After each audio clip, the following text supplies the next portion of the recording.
So the last 50 years have been extraordinary. Labor supply rates have been very, very high. Labor supply has grown at 1.7% in the last 50 years, and productivity has grown at 1.8%. And the combination of that is what's given us the extraordinary GDP growth that we've had.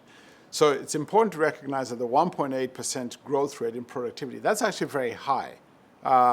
We haven't done that historically. In fact, in periods before the last 50 years, productivity growth rate was not anywhere close to that. So the question is, how much more are we going to have to get out of productivity if we're going to keep up the growth rates that we have? So we're going to have productivity growth rates increase by 80% to sustain the kind of GDP growth rates that we've had over the last 50 years. And that's an extraordinarily high number or growth expectation to have out of productivity. Productivity is probably the hardest thing for economists to predict.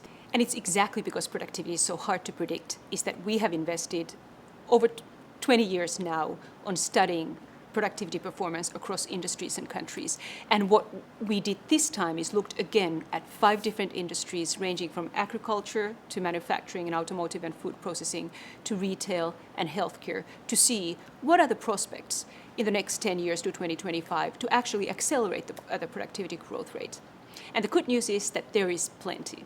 We found opportunities to speed up productivity growth to 4% a year, which is more than enough to fully counter the demographic slowdown.